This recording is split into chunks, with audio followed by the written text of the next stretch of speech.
But for this next one, I'm only giving you 60 seconds. Green Lantern, go. Green Lantern is better than you remember it. Green Lantern is very loyal to the two stories that the people know about the Green Lantern. It uses the origin story to set up a sequel with the Jeff Johns run of the Spectrum Wars and all that stuff. All that's coming in the sequel that they never got. It's not super goofy the way that you remember it. Kilowog is a quality representation from the comics. Sinestro is a quality representation from the comics. Does the suit just kind of appear on him in CG? Yeah. Is that kind of dumb? Yeah. Is the CG not up to snuff? Yeah, sure. That's fine. Better than Batman v Superman. Better than Justice League. This is one of the top tier DC movies. If you're a DC fan, you should enjoy it. If you don't, I don't understand why.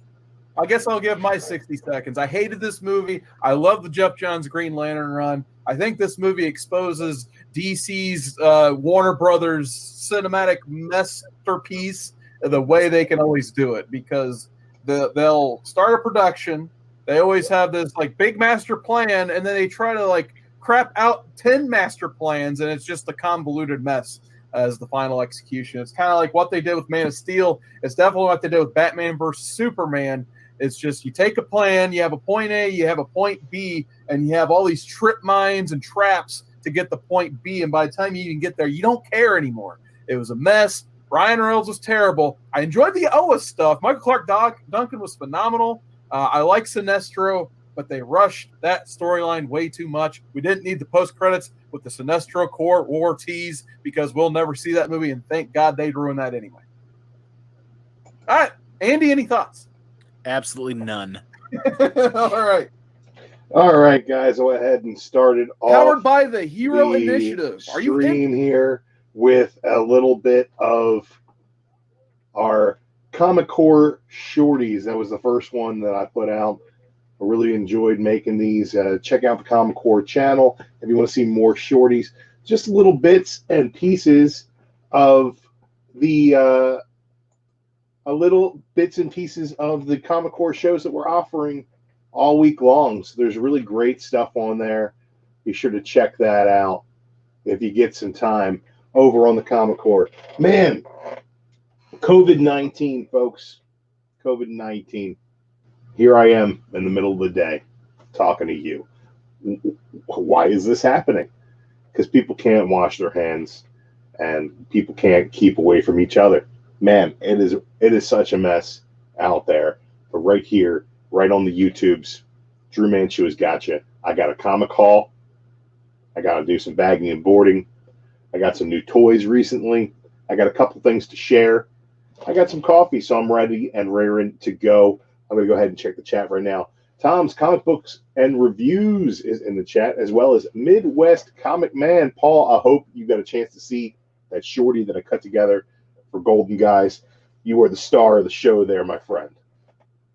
Also, the Golden Age Guru, who popped up on the Comic Core for the first time on this past Tuesday.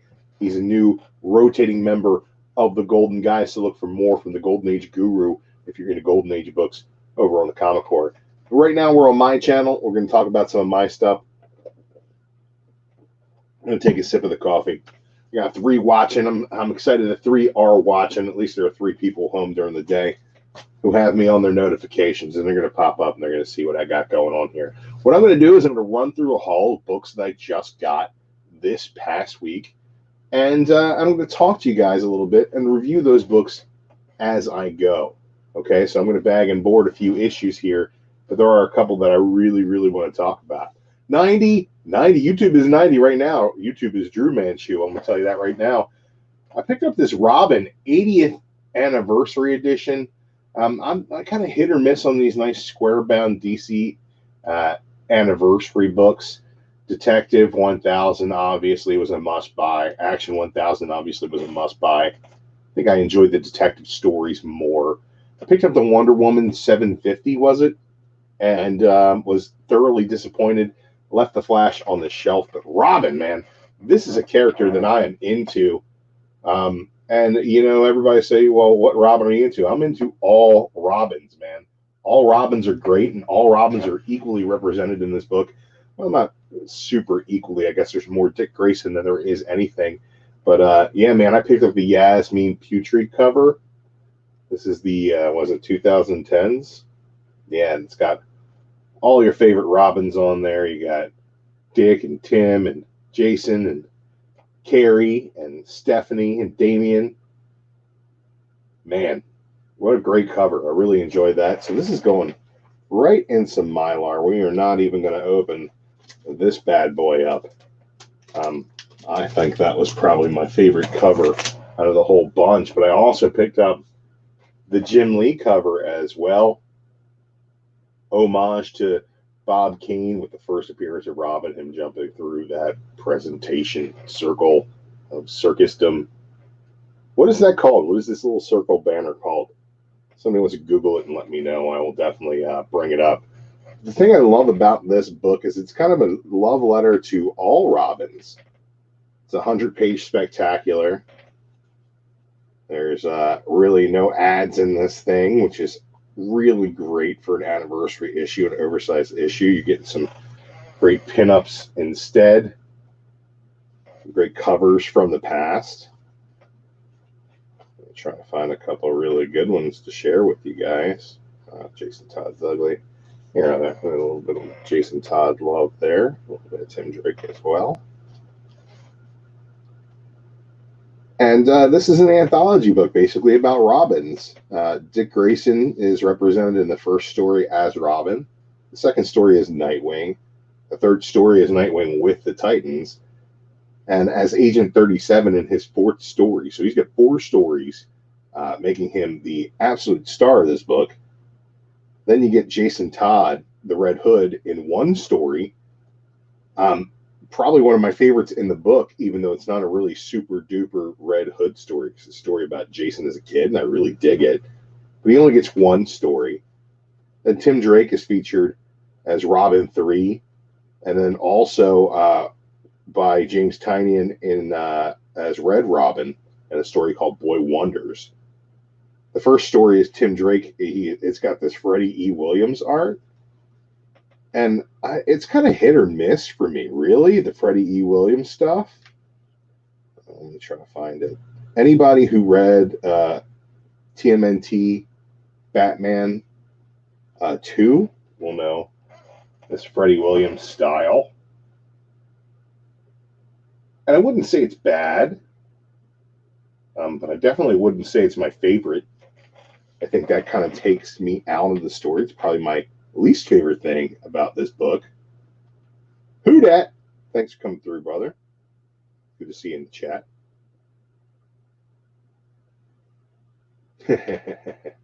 I got plenty of practicing last night, whooping that ass, Seawood. He said, surprised Drew isn't using this time to practice WWE 2K19. Those who don't know, 2K19 is the superior game. 20 was trash. Don't buy it. Go to your local GameStops before all the malls close. Pick yourself up a copy of 2K19 and find me online, man. You get DDT. It'll be a good time. So back to Robin, though. I didn't like this art. Probably the least favorite thing I had about this book was the Freddie Williams art. And then after you get these Tim Drake stories, there is a Stephanie Brown story which has some highly stylized art, but I really dug it because I really like Stephanie Brown. But this like really cartoony style was a little bit off-putting at first, but I really ended up enjoying it. Then we get 2 Damien stories, right? The second Damien story is leading into the next Batman arc with Robin and Teen Titans. They're going to be doing a Batman and Robin crossover in Teen Titans, and this has the Ramon Villalobos art, which is cool. I dig it. Kind of a Frank Quitely style almost. A little bit awkward and stylized, but the gem of this book and worth the entire $10, in my opinion, is Peter J. Tomasi and Jorge Jimenez come together to tell a Super Sons story. And look at that art. Anybody who knows the Super Sons knows that they're the best thing that DC has done in the last, I don't know, 40 years or so. And they've done away with it already to please Bendis. So please, Jim Lee, now that the Dio or the Dildo or whatever the hell his name is gone, please, Jim Lee, get you some more Peter J. Tomasi writing Super Sons. And whoever he wants on art, man, they should totally let him have his pick. I think he'll take Jorge Jimenez any day. So I'm going to toss this Robin right over here with the Yasmin Putri cover. Really good stuff there. Also picked up Batman. What? 2 DC books in the same week? Yeah, 2 DC books in the same week, gang. Batman. Wow, what's going on with Punchline? I don't know. She's on the other side of a phone call conversation in this. I guess that's not really an appearance. And we get kind of Joker's side of the story as to what happened when he met Designer. And he says, fat little bird wanted to be in control, so he's like, trying to get himself in control, and the cat wanted money, so, Designer's going to get him some money, or her some money, and, the Riddler wants to be the wisest man in the world, so Designer's going to take out all the other smart people, so Riddler feels like he's the smartest guy in the world. But Joker's the only one who saw that all this does is it makes Designer that much closer to being in control of everything. Because then you take out Catwoman, you got all the money. You take out Penguin, got all the power. You take out Riddler, got all the knowledge. So when he asked Joker, he says, when the devil asked me what I wanted, he said, I wanted to be the devil. And that's what set Designer off. Joker saw through his plans. So does this mean that Joker is the Designer right now? I don't know. I can't tell what's really going on in this book. I like the Harley Quinn Catwoman team up where they fight the gassed zombies at the GCPD. I like that we finally got the fight between Deathstroke and Batman. I like that we're moving forward into the Riddler as the next portion of this scheme. I like that it ends with Deathstroke and Batman kind of teaming up. There are a lot of things about this book that I didn't like. I didn't like that the art is all over the place, right? And I really, really loved Jimenez's art in the last issue. And this is just so up and down because Tinian is the writer, and then look at that list of artists.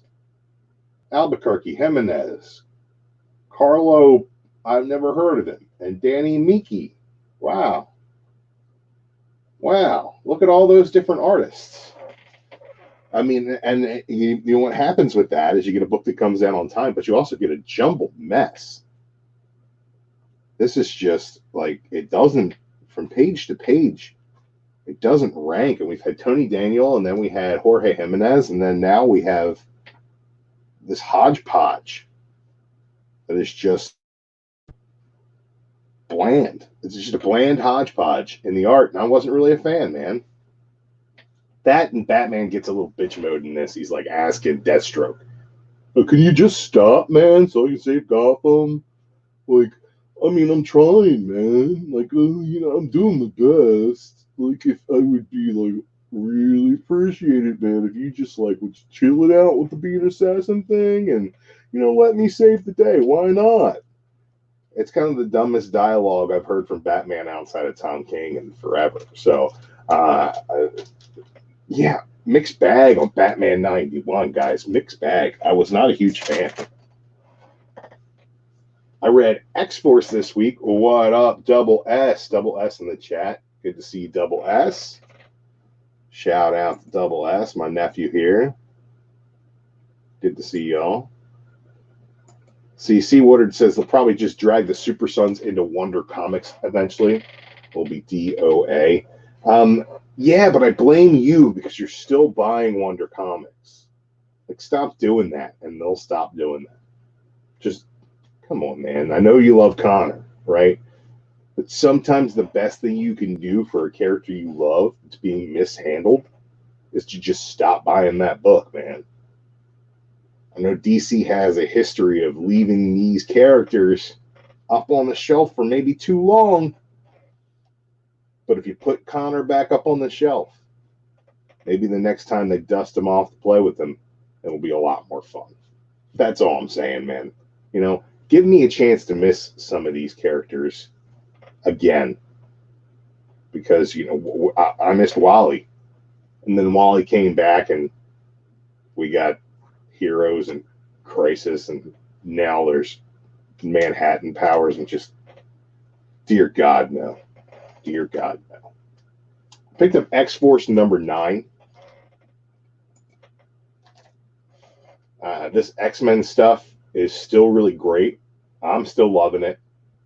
This is a mission with Quentin and Domino and Wolverine.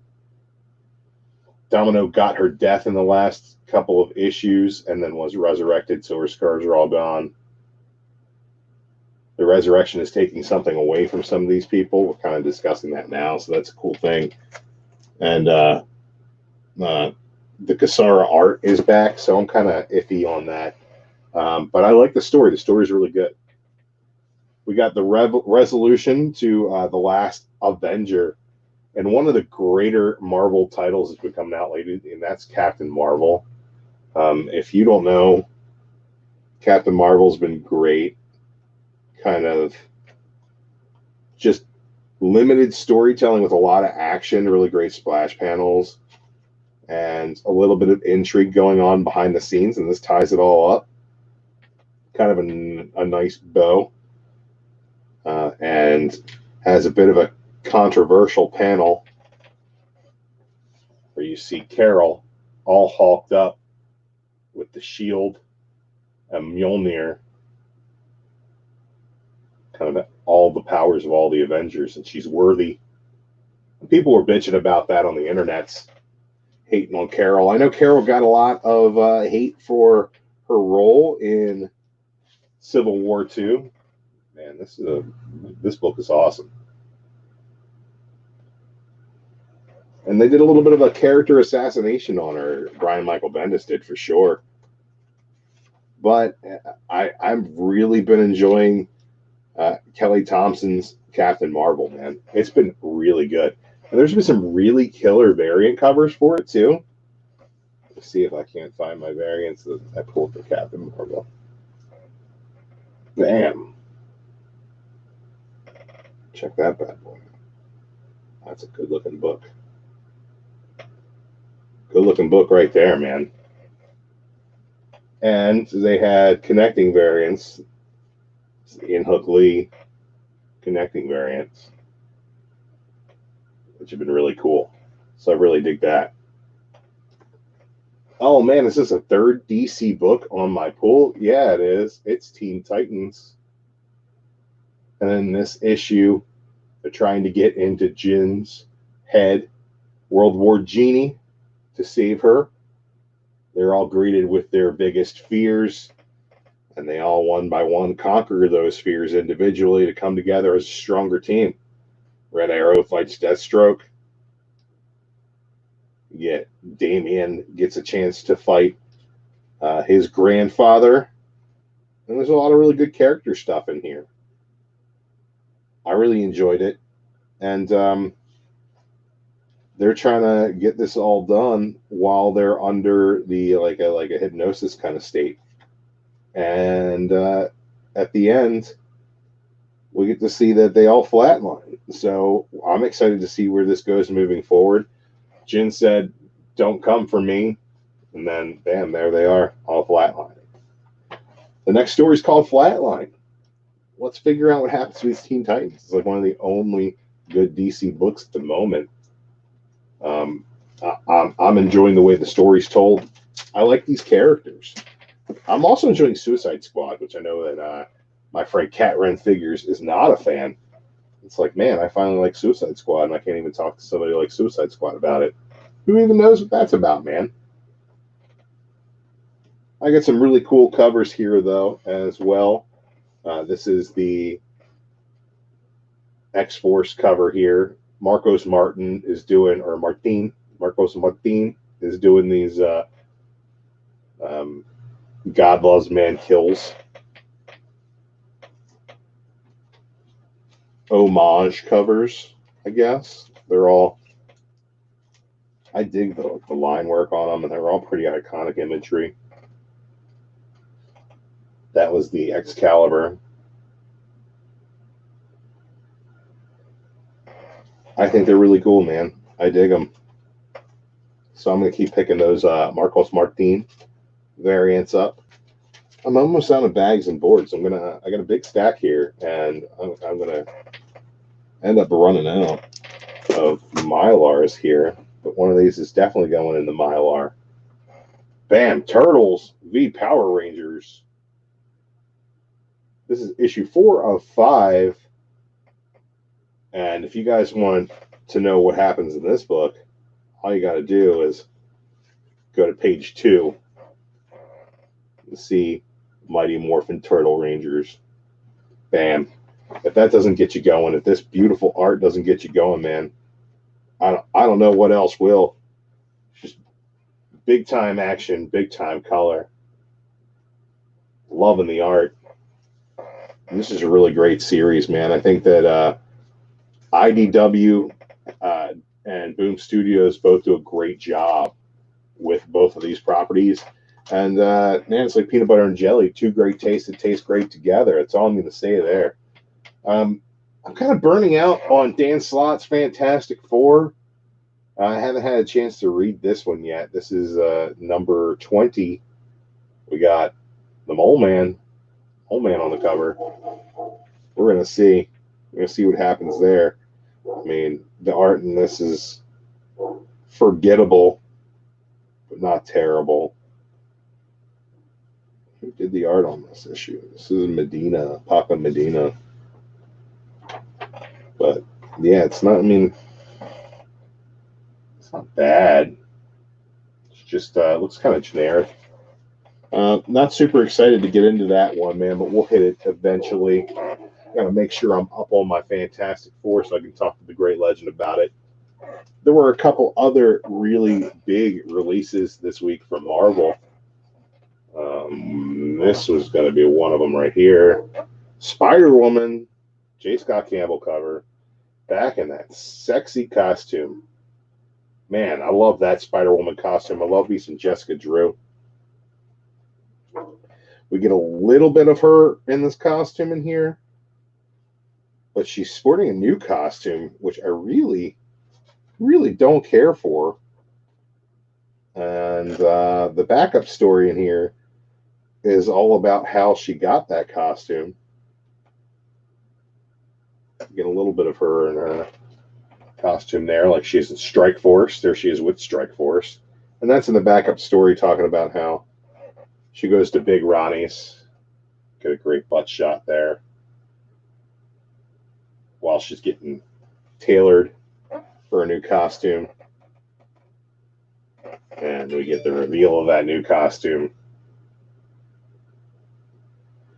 And we get probably the last issue of Spider-Woman, unless it's a really fancy cover that I'm going to buy in this run. The book was a turd. I'm just going to say that right now. Not a great book. I did pick up this die-cut cover. I really dug it. And the shop is holding the collage cover for me because I just love the imagery of Spider-Woman put together with Spider-Woman covers. I think that's really cool. So I'm going to buy those. And then any really sweet covers with Jessica Drew on them. I am not a fan of the story in that book. I think it's pretty freaking terrible. Excalibur, I showed you the variant. This is leading into 10 of Swords, or X of Swords, or whatever they're calling it. We get some cool stuff in here with Pete Wisdom. We get the whole deal with Excalibur. So I'm not super enjoying this story, guys, but I am enjoying the team. I like me some Gambit and Rogue. I like Jubilee. I'm a big fan of Betsy Braddock and any of her incarnations. I like Pete Wisdom. He's cool. Richter's cool. And I'm an Apocalypse fan. So just because I'm loving this team, I'm going to keep reading this book. But if I was going to drop one, Discovery Bay keeps asking me, what X-Men titles are you dropping? This, I'm still buying it because I like the characters. And it's all tying in at this point. But least essential is Excalibur, in my opinion. Least essential by far. I still got 2 watching, gang. Mastodon popped his head in for a minute there. 2 watching. That's exciting. That's all the new books that I picked up this week. But I did pick up 2 things off the wall at my shop. And these are not the prices I paid, so just be aware. And I cut the Captain Marvel number 44. That's a 30-cent price variant. That's in pretty good shape. There's one big tick. See there under the white by the spine. Beyond that, this book's pretty clean. You just tell that it was read and loved. And this is ticked up a little bit more, but it's 30-cent price variant for number 45. I love this Captain Marvel run, and to have the price variants that's a big deal for me, man. It's a next step in collecting this run of this character, and I really dig those, man. Nice looking books, nice condition, and like I said, pay no attention to those price tags because I put together a package deal and did not pay those prices on those books, but those are the fun things that I found off the wall. Everything else that you are going to see me pull came from a 50-cent box. So I went dumpster diving, gang. I found some cool stuff. Found 1602. This is part 2. Love that maze cover. And this is a really good run, but I really love the covers here for 50 cents.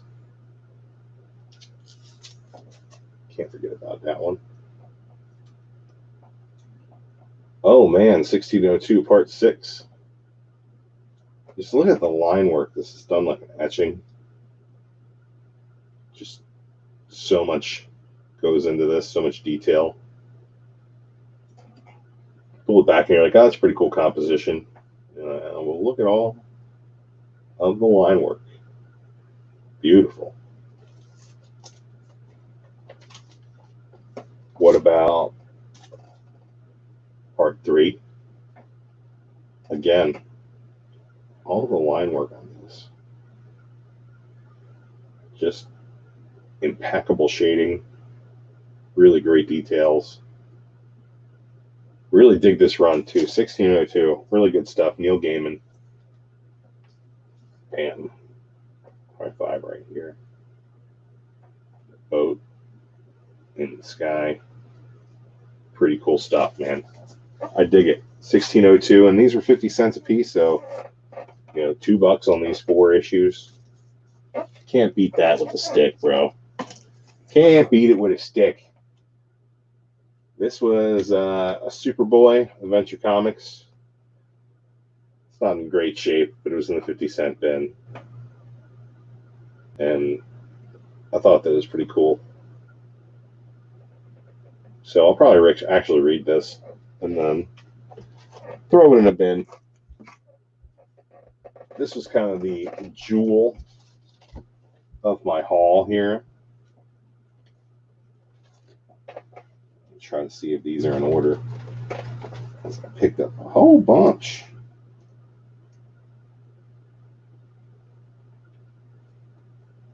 Dang.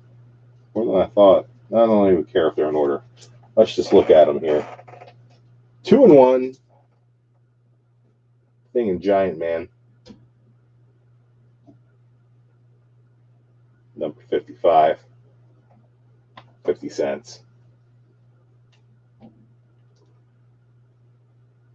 Thing in Aquaman, or Aquarian, or Aquaman, or Aquarian Man, number 58. Only 10 cents over cover price there, gang. Number 65, Thing in Triton. That guy's more like Aquaman than Aquarian Man is. Yeah, 50 cents, man. These are in good shape. These are in good shape. These are going to be kind of the next thing coming around. I always love this cover, and I pick it up every time I see it, especially in 50-cent bins. Number 96. Thing. Just slipping there while everybody's coming to visit him. Yancey Street Gang dropped off some flowers. Some cool stuff, man. Thing in the Living Mummy. Issue number 95. 10 cents under cover price.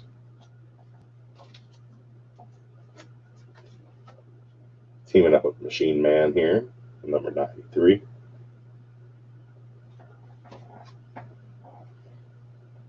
You know what's better than teaming up with Ultron? Teaming up with Ultron's lady. The Thing. And Jocasta. Number 92. Getting a bargain there. 10 cents under cover price. Sometimes Thing goes to Canada, hangs out with Alpha Flight.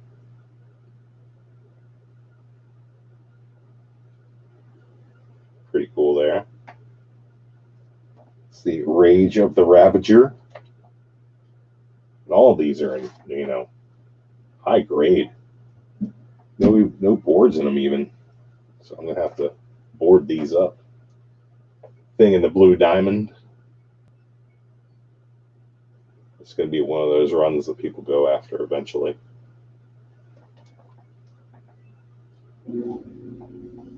These are always great stories, too. Thing in Kazar. Fighting dinosaurs.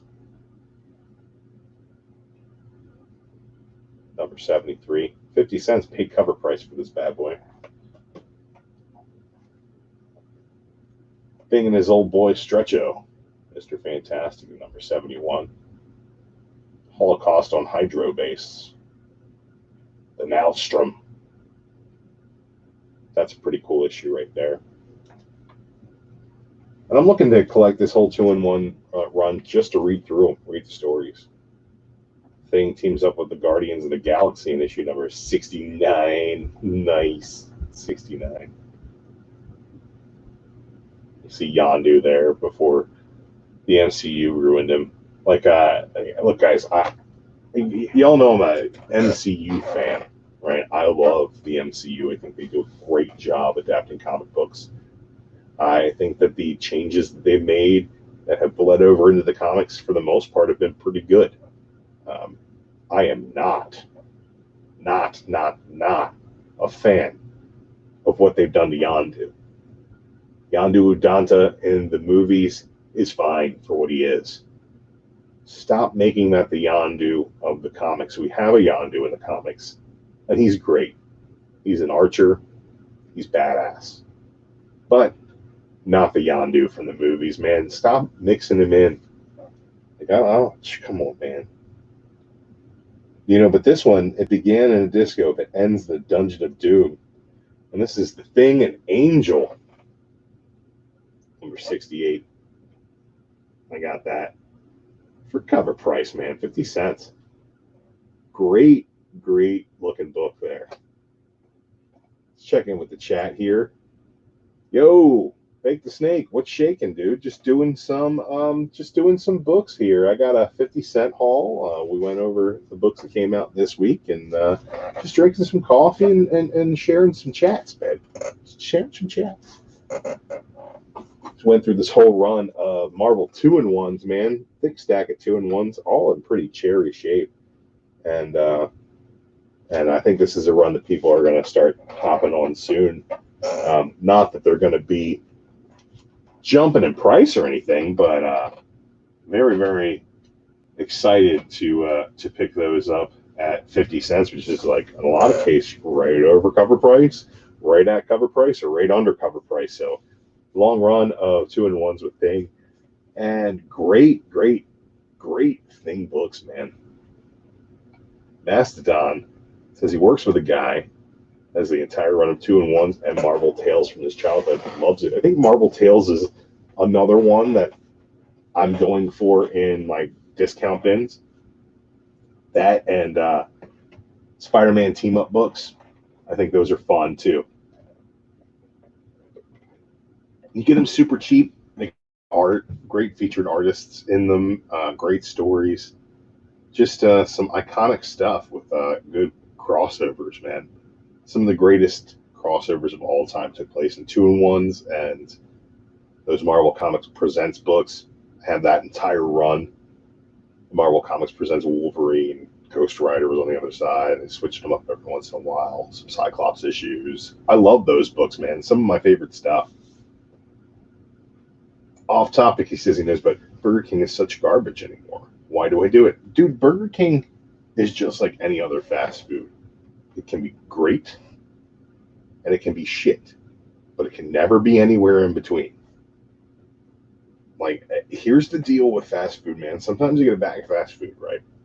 And you're leaving the drive-thru, you pop a couple fries, you're like, oh man, this is delicious. You get home, you open your burger, eat your burger, then you go back for some more fries, and you're like, ugh, these are disgusting. Fast food is good when it's fresh and no other time. What you do when you go to Burger King is you might have to wait a couple extra minutes. You ask them for a broiler fresh burger, and they'll do it. At least they used to almost 20 years ago when I worked there. So don't take my word for it, but a broiler fresh burger is always better. Double Whopper with cheese, please. Actually, you know, now that I hear you guys talk about it, I might go ahead and get me some Burger King today. 90MF says the Impossible Burger is not bad. You're right. It can't be bad when it's absolutely terrible. It's not, look, man, I got love for vegans, man. Right? I got love for vegetarians. You want to, you know, make the world a better place. You don't want to eat animals. Hey, man, I'm cool with that. I'm cool with that, always. But stop trying to make your plants what my food is. All right? Like, oh, it's vegan chicken. No, it's not. It's corrugated vegetable protein. Come up with a new name for it. Well, it's not tofu. Well, let's call it not chick. It's not chick. Right? What's not chicken? It's not chicken. That's what it's not. Stop trying to sell things as what they're not. Right? It's like turkey bacon. Oh, that's not bacon, man. It's thinly sliced cured turkey strips. It's not bacon. Come on, man. Bacon is pig, brah. I don't think it's misleading. It says Impossible Burger is not misleading. I don't think it's misleading, bro. But like, stop trying to be a burger, right? Like, if people don't eat meat, right, they don't want things to taste like meat. That's what I found. Like, real good vegan cuisine isn't trying to be what it's not. It's trying to be what it is and elevate what it is. You know what I'm saying? So like, you just like stop trying to make burgers, bro. Like, we can, like, there can be other there besides burgers. And I get that Burger King wants to make the burgers, but I was working at the Impossible Burger, right? And it was a, you know, affordable burger. People were coming in. We were getting vegan people into a barbecue restaurant. That's cool. That's a way to open the door, right? But at the same time, Burger King came out with the Impossible Burger, and then the Impossible Burger price went up like through the freaking roof, man. And then they weren't available for like 6 months anywhere outside of Burger King. All right, man. Do you, Burger King? I'm just like, I'm waiting for the day that when they, yeah, I get it, man. I went to a vegan soul food restaurant in Baltimore, right? And I can't remember the name of it, but it was pretty good. The one thing I think vegans haven't figured out is cheese. Vegan cheese is just awful. It's just not good. It's not cheese. I could be a vegan if you could eat cheese. I mean, that's really all where I'm at on that. But I had ribs there, and they're like wooden dowels with smoked tofu. and it was the best tofu I've ever had. The worst ribs I've ever had, by far, but the best tofu I've ever had in my life. So, yeah, it is what it is, man. There's all kinds of different strokes for different folks. It's an oxymoron. That's true, bro. You wouldn't think that. But like all the flavors came through, but you didn't. You knew you were eating what it was. You're eating vegetables, but all the soul food flavors really came through, and I was very impressed. I'll definitely say that. Yeah, he wants to say Impossible Meat's pretty damn close. Yeah, I don't think it tastes like beef though. I think it tastes more like lamb. Has this kind of gaminess to it. Kind of weird, man. Just different stuff.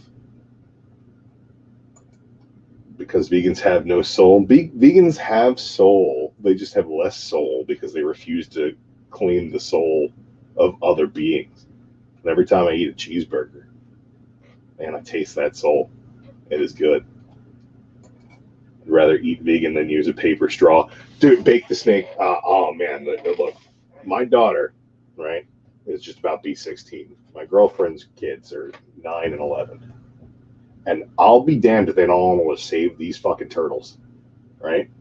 And good on them. Like, I think having aspirations of being a good person by protecting a species that is less than you and doesn't have the ability to not kill itself with some plastic rings, like that one video of a turtle with a straw up his nose, and now everybody's got to drink paper straws. Stop putting trash in my drink, right? Just ask me if I want a straw or not. And if I say yes, provide a plastic one or a metal one that you will rewash. But I will guarantee you I'll ask you to wash it the first time, because those things are a death trap of bacteria, right? And then paper straws, it's like, oh, sip one, okay. Sip two, nope, there's paper in my mouth. What the? Yeah, stop that. Keep printing paper comics. Leave my paper straws alone. This right here, Superman Forever. Look at this beautiful cover, man. Woo! 50-cent bin. Nice square bound book.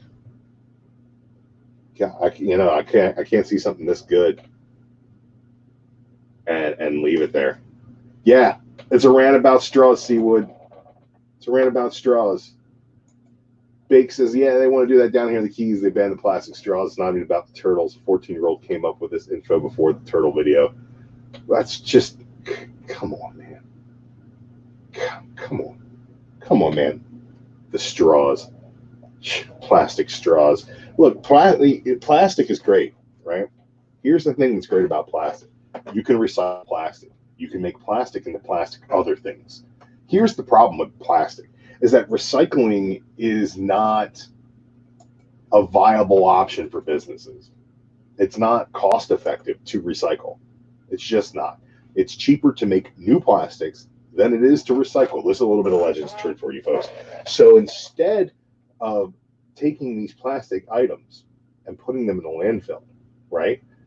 They're dumped. Where are they dumped? They're dumped in the ocean. Why are they dumped in the ocean? We don't want to bury them. And then this plastic beach comes around. It's this giant floating, swirling mass of plastic in the South Pacific. And it's not the only one. There are other plastic beaches around the world. This is garbage that we could have disposed of regularly, but we fooled ourselves into believing that we were recycling, that we were doing something good for the planet. So every time you recycle outside of major cities that have initiatives like San Francisco actually recycles. That's why your recycling there costs money. You don't get money from it. You pay money to do it, right? Then like you're going to just be contributing to these plastic beaches. You're just throwing away plastic separately than everything else. Just throw all your trash in one place. Is it the best solution? Yeah, it's the best solution we have. Bury it, burn it, do what you want. But like if you're separating it out so it can go into the ocean, like that's just dumb. That's just dumb. And people are like, oh, it's because of litter. You drop a straw on the ground, it's not making its way to the ocean. I'm sorry, it's not. Like it's just not how things work. Well, it's going to go in the gutter, and then it's going to get stuck in a pipe somewhere, It's not going to the ocean. These straws, they're not going to the ocean because you're throwing them away. They're going to the ocean because you're not throwing them away. Jesus. Man, look at this. Marco Cicchetto. Symbiote. Let's say symbiote swap variant. Damn, I'll tell you what. This was symbiote Spider-Man's Alien Reality Young Guns variant. I never heard of this book. I never saw this book. This is a pretty new book. I got it for 50 cents. Cicchetto variant, man. Hashtag burn your straws, baby. Hashtag burn your straws. Boy, who had sevens in the chat. Glad to see you there. 90MF says Dream Manchu for president. No, man, I can't behave myself enough for that job. And I know that the latest guy in there, whether you like him or whether you hate him, doesn't behave himself at all. I just think that I have no decorum for the presidency. If I get to be an emperor, yeah, I'm cool with that. I'm cool with being an emperor. Renewable energy. You're going to burn the straws for renewable energy. There you go, man. Same with the canvas bags at grocery stores. More pollution emitted in the atmosphere makes the canvas bags than it takes to use the plastic ones. That's absolutely true. It's absolutely true. Right? Absolutely true, man. That's like really all there is to it. Everybody is robbing Peter to pay Paul to assume that they're actually doing something to help the world. But you're not, man. You're not. It's really all there is to it. The thing that really gets me, and I'm going to go on a grocery store rant here, and I know that everybody who works in the grocery stores, merchandisers, retailers, managers, stock managers, they got a hell of a hard time on their hands right now. People need toilet paper. They don't have enough. People need meat products. They don't have enough. Basically, people are consuming irresponsibly at this point to stock up. And it is what it is. You kind of got to roll with the punches with that. People are stupid. A person, to quote Tommy Lee Jones from Men in Black, a person is smart, but people are stupid. And the thing with grocery stores is this. Now you want me to bring my own bags. What the hell is that? Oh, you're going to charge me for the bags? Okay, a good grocery manager would include the price of bags in the price of items. That's just really how business works. They go to the Disney store. They're like, oh, you want to buy a bag? Like, no, I'm buying a product. And part of the service of that product should be the cost of the bag, right? The grocery stores do it the worst because not only are they like, come on, man, you pay for a bag now. Now they're like, well, we don't really even feel like ringing you up. Why don't you ring yourself up? That's how the robots take over, man. That's how the freaking robots take over. It's like they've never seen The Matrix. It's like they've never seen The Terminator. It's like they've never seen every movie that takes place in the future based on a Philip K. Dick short story where the robots take over. I'm not a damn robot. I don't support the robots. All right. I will not ring up my own groceries. I don't work at the grocery store. And the thing that's the worst to me is they'll have, the whole ring yourself up corner of shame where they're like, oh, you don't want to ring yourself up? No, I don't work here. I don't work here, bro. I don't work, just because I'm wearing a red shirt don't mean I work at Target. I'm not ringing up my own shit. But then they have the nerve to keep 2 lanes open and not have one of those dedicated as an express lane. So what you're saying is like, if I've got 5 things, I either have to ring them up myself or behind Karen with her fucking gaggle of kids and 400 popsicles and Pop-Tarts and soda pop and all kinds of pop. I got to sit behind that while she spends 4.5 hours and then writes a check like somebody who lives in 1973. Like, sweet Jesus. Sweet Jesus. I'm not ringing up my own groceries. Give me a damn express lane.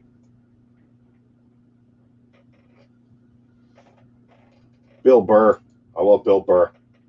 paying someone to do a job and they expect you to do it like at a sandwich shop. Let me get mayo on it. Mayo's over there. I don't work here. You do. Make my sandwich. I love that. Absolutely. Absolutely love it, man. Walk your ass over there, get the mayo, and put it in my sandwich. That's what I pay you for. And I'm not ringing up my own groceries. And dude, the worst is Walmart. All right, I'm going to get into some more comics. I got more comics here, but the worst is Walmart, right? Where they make you ring up your own groceries, and then have some old dude be like, "Let me see your receipt in case you stole something." If you want to know if I stole something, ring me up, bro. You can't like trust me to ring up my own groceries and then not trust me to leave the store. Like that's something like that's the kind of customer service is like, why would I even come here? Why would you even go somewhere that treats you like, hey man, you have to work here. Plus, we think you're stealing. Like, come on. Bro, if you want to make sure that I'm not stealing, ring my groceries up for me. That's really all I'm at on that. If you give people the opportunity, they're going to take advantage. I'm not going to say that I do. You know, I'm not going to be a shoplifter. You know, there's nothing at Walmart that's worth stealing or going to jail for, in my opinion. But like, honestly, how do you make me ring up my own food and groceries and toilet paper and bag of socks and rare Marvel Legends figure and oh, there's a cool Hot Wheels on the edge of the, you know, what am I stealing from you, right? That whole did you check under your cart? It's your job to check under the cart, motherfucker, not mine. Not my job to check under the cart. You check under the cart. God damn. It's like nobody wants to do their job anymore. All right, back to the comics. I thought this was a really cool cover. This is a one-shot Thunderbolts Reason and Madness cover. This is a symbiote cover. 50 cents. Picked it up. I thought it was fun. Not quite a Marco Cicchetto, but pretty cool. Another Thunderbolts. I just picked this up because it's a Tedesco cover. Julian Totino Tedesco. I don't think it's going to pop in value or anything. I definitely have this run. But 50 cents for a Tedesco cover? Come on, man. I try not to cover buy too often, but you see it there.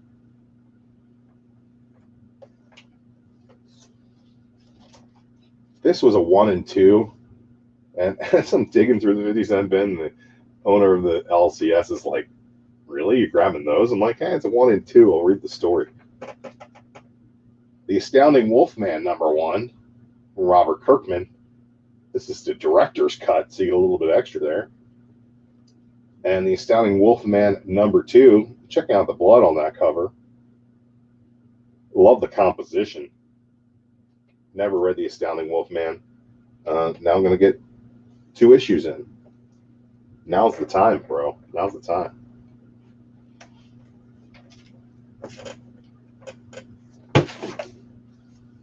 This is a spec buy.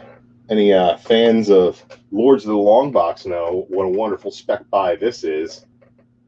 Man, shout out to TiVo on this Dakota North #1. I think I might have as many of them as he does at this point. But this is Cherry. And this is in the 50-cent bin. Why? Because it sucks. But yeah, a little spec buy there. If he's never going to come through on that Dakota North spec, but hey, man, I figure I'll keep grabbing them. And fans of The Hunt, I shall be appearing on The Hunt this coming Friday for the cover championship. I did pick up some books there. I think that all my books might come from this 50-cent run. Oh, look at that cover right there. Brightest Day #1. Green Lantern's Light. I have this run. I've never actually read through it, but we'll see.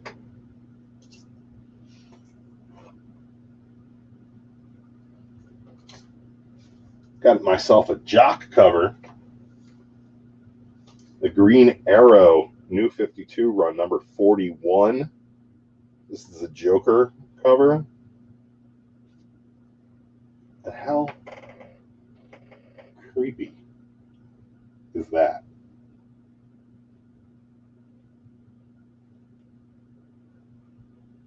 That's just like weird. Just a weird Batman diaper. Weird. And like, how do you see this in a 50-cent bin and go, well, I'm not going to buy that? It's just weird. It jumps out. It jumps right out at you. And I think I'm going to save this one because I think it's going to be my Hunt Cover Championship book. So if you want to see this last 50-cent book, woo, it's shiny. And just tune into the Hunt on Friday. I'm going to be taking King Johnfrey down off of his high horse with my famous MJF homage character. So if you have any urge to see me talk absolute trash about everybody in the comic book community, come see me. Come see me on the Hunt on Friday. After Comic Core Roundtable being rebranded on the rails, the Roundtable, baby. We're going to be doing the Roundtable every Friday. Maybe we'll do something tonight. I don't know. Like, I kind of got a setup now where I can chill on the couch at the coffee table and do things. I bought a webcam, so maybe we'll set up and do that. And maybe I'll put together, I don't have any Legos, right? But I do have this McFarlane construction set that I haven't put together. I got it for Christmas like 2 years ago. That's this Rick and Morty, 93 pieces, 293 pieces. This is a spaceship and the garage. Maybe I'll take some time to do a stream and put that together. We'll see, man. Maybe we'll just hang out. I don't know. I don't know what's going on. I did pick up some new toys. Those of you who know me know that I'm a toy aficionado. And this bad boy has been pretty much impossible to find.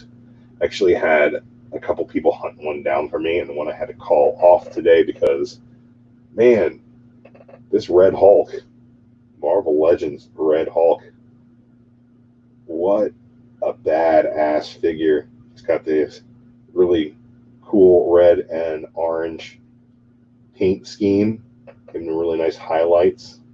And this paint fades really well. The hair looks immaculate. That expression on the face is great. The posability is awesome. Since they re-released these Hulks, they have these butterfly shoulder joints. They don't go forward. They don't interrupt the pec at all. So that's kind of a disappointment, but they do go all the way back, so you can get them into really dynamic poses. This dude comes with some hands.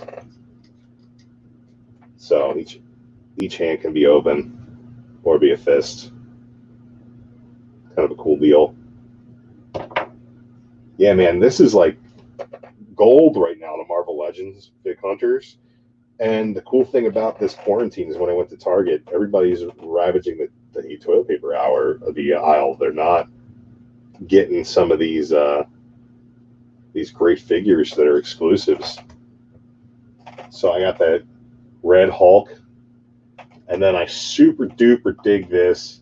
It's one of the coolest characters to come out in recent memory. And that is the Cosmic Ghost Rider on the motorcycle. Also comes with, I just kind of had that hanging out, comes with this Cosmic Fire chain. Motorcycle itself. Kind of have to piece this together, but it's badass. It comes with its own stand, and the coolest thing about this thing is it's like a ball joint you put this on, so the bike can actually swivel. You can put it in different tilted configurations. So it's a really cool stand. It's got these little holsters for the blasters here. The figure itself is pretty dope, man. The blasters here come with these effects that you can pop off. There. Put them right back on. These are dope. The sculpting on these like soft pieces is really cool. The armor plating is really awesome. It's got this cool curvy crackle effects kind of painted on him. And this actually comes off so you can adjust the head, but I kind of like him the way he is. Wish he came with more chains, but it's a pretty dope fig. Yeah, man, I've been loving these Marvel Legends. They've been coming out on the regular. Like, his sword's bent, so I kind of feel weird showing him, but like with the Smart Hulk wave, there was this Loki, and everybody's like, oh, it's kind of a trash Loki figure. Hair dryer his sword back into shape because it was sitting in the box. Yeah, this classic comic Loki, people were like, classic Loki, it's fun to have, but like, why can't we have something a little bit more modern, a little bit more comic accurate currently, especially like after War of the Realms? But the thing I realized is that this figure is perfectly displayed with the classic Thor. Right? The classic Thor, which this is, the sculpting and detail on this thing is great. It's even got the whole Thor media release here on the hammer. Pretty badass. So they go together really well. So I think I'm going to pair them up on my shelf here as like a classic Thor and Loki, as opposed to putting Loki with my other Avengers villains. But yeah, man, I absolutely super dig that. Really cool. We're going for about an hour now, and we talk comics, we talk straws, we talk all kinds of nonsense. And I want to get into something a little bit more COVID-19 related.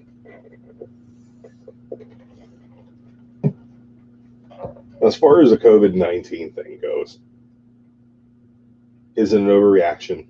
Is it an underreaction? I think the reaction is kind of pretty much spot on. I think in certain cases it's an underreaction. In certain cases it's an overreaction. But it's like killed me economically because I work in the service industry. I'm a bartender. I'm a server. I bring people their food.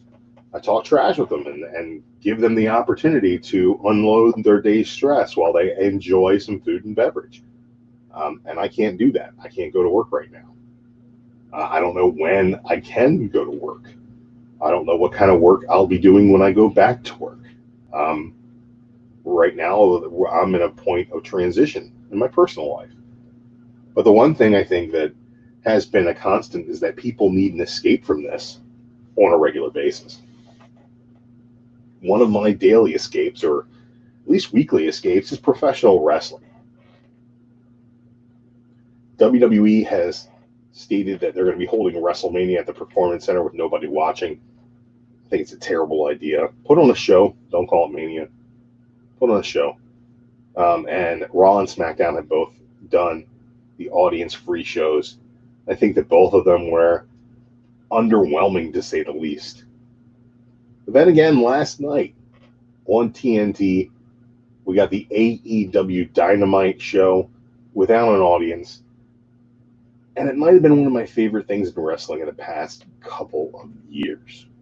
I really enjoyed it. I thought that the in-ring action was great. And even though there were a couple of missed spots that could have been covered by crowd shots or could have been lessened by cutting to certain things that having a live audience is going to give you. Like, there weren't any really big wide shots that you could have cut to for a spot that went a little bit wide. But all in all, the wrestling was great. The character work was amazing. And they did this really cool thing where the AEW locker room kind of came out to watch the matches, which gave you the opportunity to take a character like MJF and have him do what's basically a 2-hour promo where he just sits ringside and talks garbage, where he's betting on the matches, where Colt Cabana has the opportunity to interact with Kip Sabian, maybe setting up a future feud because he's being interviewed at ringside after the match. Breaking the fourth wall in so many different ways. Just Jericho's commentary was just endlessly hilarious. Talking about popping Taz. Like, these were really great. These moments were fantastic. Sammy Guevara singing Jericho's music into a mic with MJF as he comes out to do commentary. Just because it's something the crowd does. They sing along to Judas in My Mind. But there was no crowd. So the boys did it. And it was fun. It was awesome. There's a little bit of awkwardness here and there. I think that the opening promo was really well done, and that Kenny kind of came out and derailed it a little bit. He has the ability to really grab the crowd, but at the same time, he hams it up a little bit sometimes, and when there's no crowd, it's a little bit more noticeable. Cody did a great job. Cody did awesome. Hardy showed up at the end to no pop, but it was still awesome. The exalted one is Brody Lee. Got two of the biggest reveals in the history of AEW so far, and there was no crowd there to see it. But I think the way that they handled it was absolutely great. Jericho was talking afterward, after the main event, about how he's banning all crowds from AEW events in the future because it's worked out well. I thought it was killer, man. I'm loving AEW right now. I'm kind of soured on the WWE, even though they've got some good in-ring product at NXT and NXT UK. I think that overall the big shows have squandered most of their talent, and the character work that they're doing isn't something that I really care for. It's not going to bring me back anytime soon. But cool things like Orange Cassidy, who is just like out of this world over right now for no reason other than he's hilarious. Adam Page, who's just white hot. And the fact that the Elite has come in and made their business putting over other stars, because sure, Jericho can come in and beat anybody, right? Cody can come in and beat anybody. But when you let them win, you make them stars, so that when you beat them in the future, it means something. They're doing a great job building these young stars. They're doing a great job building these slow build storylines. And they're doing a fantastic job paying things off, man. And I think that it's the breath of fresh air that I thought it was going to be for the wrestling industry. Are they making killer money? It seems that way. They re-upped their TV deal for another 4 years. But I hope that it's a successful business, because I want to have a product like this that I can watch long term. I think that the more time they put into it, I think that the Dark Order in 3 years is going to be something that people remember. I think that Adam Page's slow build is going to be something that people remember. I think that when he finally gets the title, it's going to light the world on fire. Yeah, man. Mastodon says he's been done with WWE for a while now. Really annoyed about it over the past few years. AEW is definitely good for the business. I agree, man. And he says the Marvel Legends, do you think they are the new Pops? No. Marvel Legends have been around a lot longer than Pops have. I've gone through 2 manufacturers, man, and they do a great job. I think that some of these variants that they're putting out are fantastic. I think that they're doing a great job building all these characters up. I'm going to have a voicemail from the school district soon, and we can figure out what's going on there, but I can always listen to that after the show. I think that Marvel Legends is one of the most consistent toy lines outside of the WWE. They have the Elite series. I think it's probably the longest running. But I think that Marvel Legends do a great job of paying homage to the comic book characters, at the same time celebrating the movie universes. Over the next year, you're going to see a tie-in from the X-Men movie universes. We're going to get a Professor Xavier with switchable heads, so he could be McElroy or Stort. McAvoy or Stewart. Same thing with the Magneto figure. We're going to get X-Men movie accurate Wolverines over the years. They're doing the Deadpool series, and they're doing all these comic book characters. Man, it's like so many great things. Like this is the Walgreens exclusive Danny Moonstar, right? And you think, oh, that's a pretty plain figure. It is pretty plain figure, but she comes with interchangeable hands and head, so she can be Monet or she can be Rain, right? The Stepford Cuckoos. I don't have that box over here anymore. But the Stepford Cuckoos did the exact same thing. It's one body with switchable heads, so you can pick up 3 of these figures and rearrange them. You kind of build off of what you already have. I got a giant box full of parts that I can snap on and off of these figures, hands that are interchangeable. They do a lot of really great things. Like they just released the 3-pack. You have the Battle Ravaged Wolverine, right? His mask is all torn up. Got a hole out of it there. Hair poking through the broken fabric there, and he's got bone claws, bro. Bone claws. We've been waiting forever for these bone claws. They're pretty dope, man. And with that came another variation of Cyclops rocking the jacket. It's just like, come on, man. They got everything. And that came with the Jean Grey, too, which we finally got a re-release of the Jim Lee Jean Grey figure. These all have pretty universal articulation in a way that really rocks.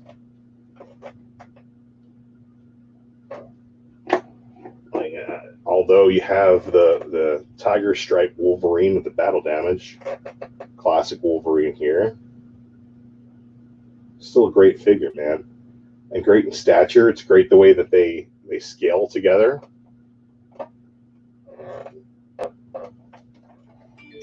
Let me show a little side-by-side comparison. Bam, here's the Juggernaut. Here's Wolverine. Like, come on, man. They're the right size for each other. You gotta love that.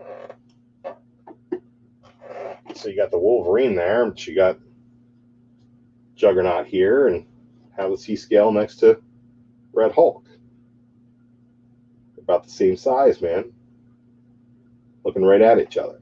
So the way that these figures scale with each other is fantastic. You got a couple different body molds. You got some of the teenage characters. You got some of the smaller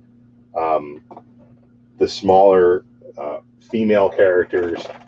You got like a Miles Morales size, young Peter Parker versus adult Peter Parker. There are different size figures. They all scale together pretty darn well.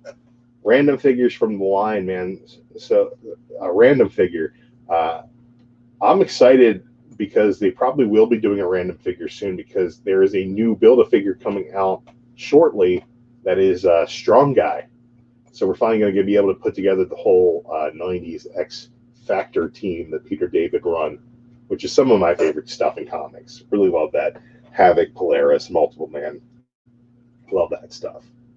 John's Comics with Kids is here.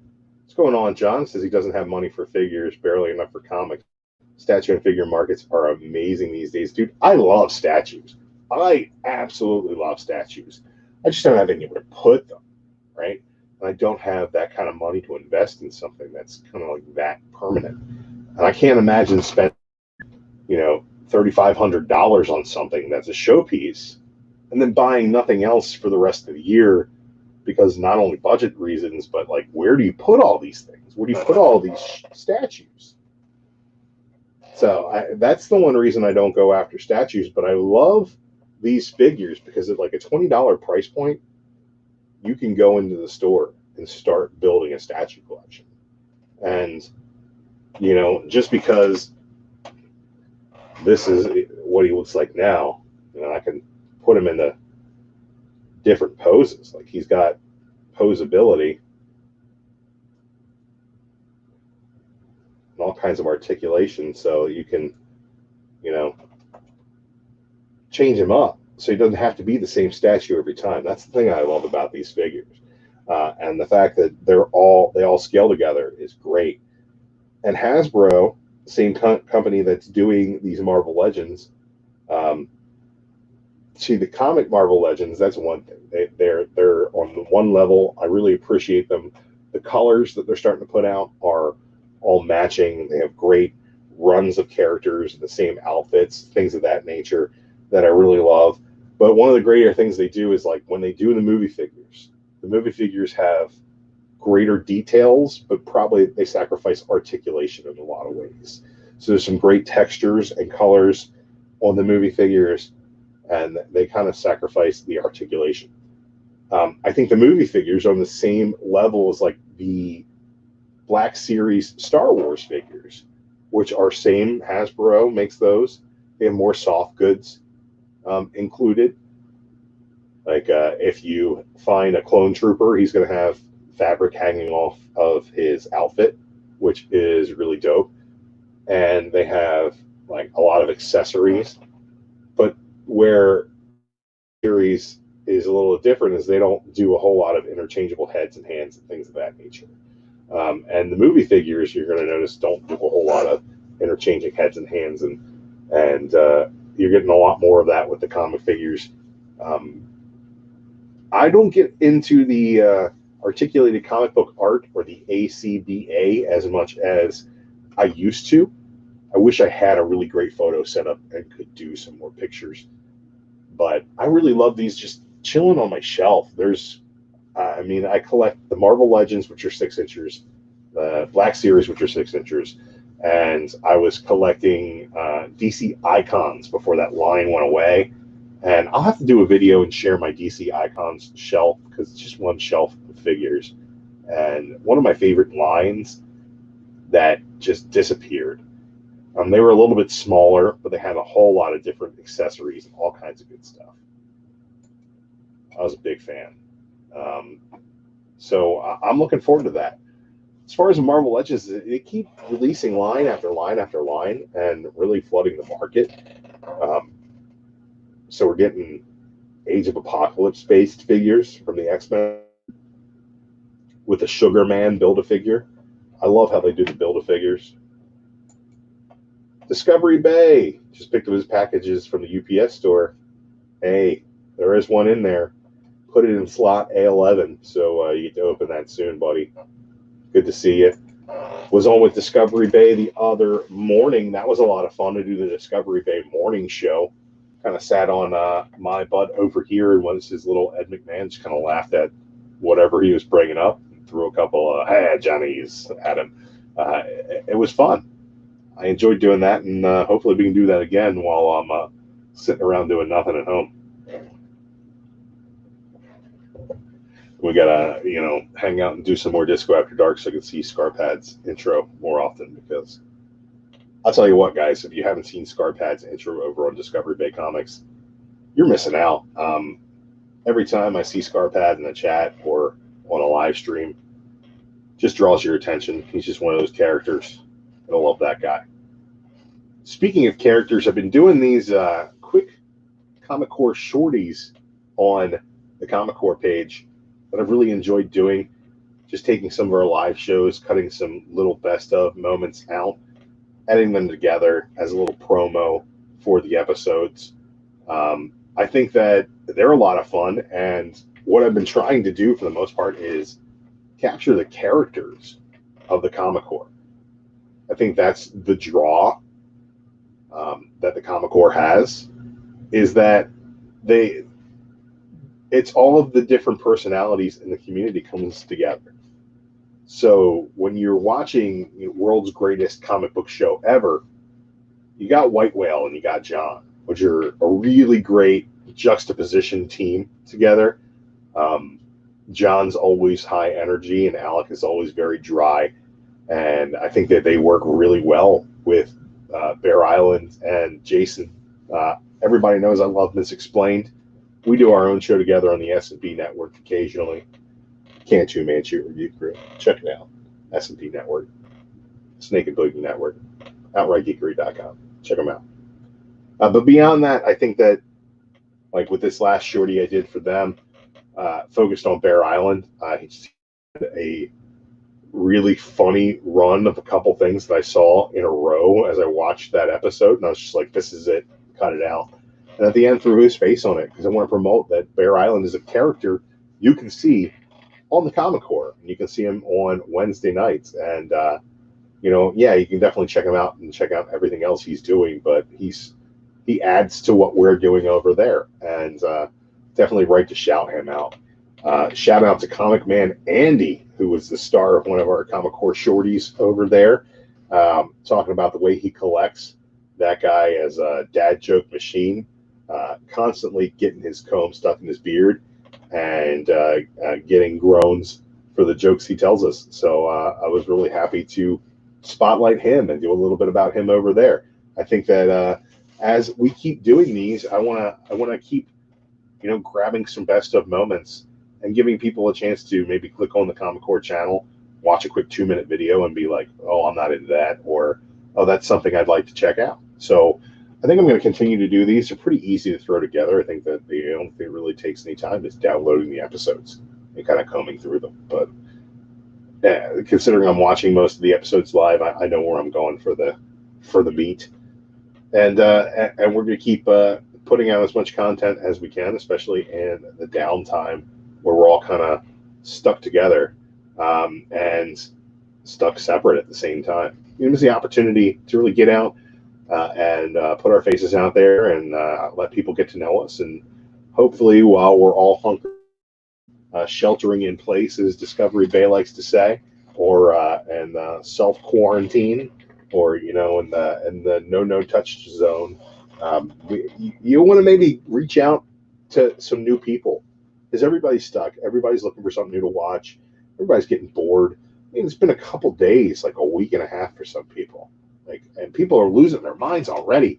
So let's go ahead and leave it all out on the floor and put our best foot forward.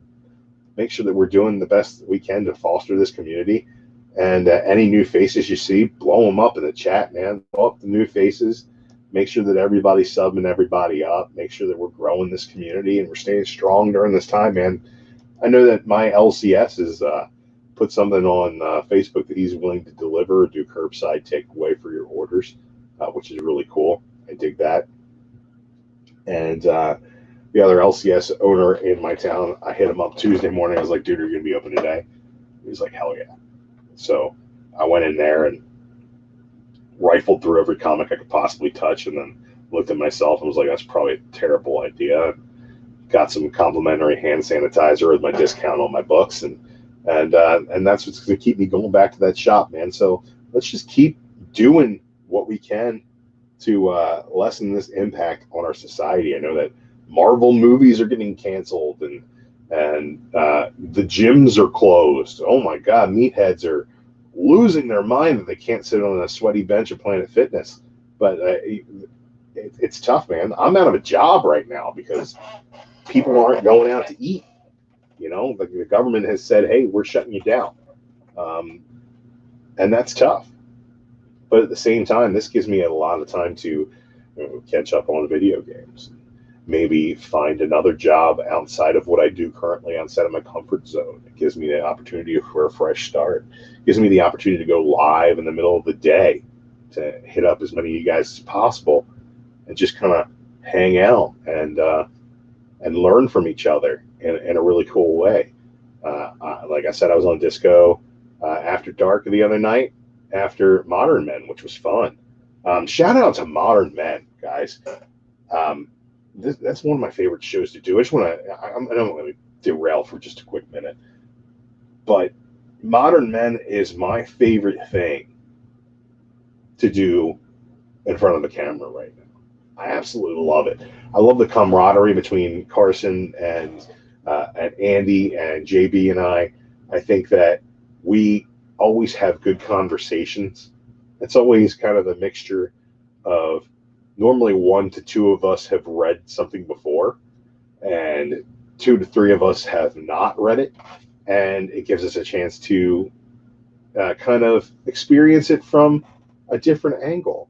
And speaking of modern men and my friend Discovery Bay, what's going on, Jake? What's up? The What's up? Dream How you Show. doing? Thanks for having me.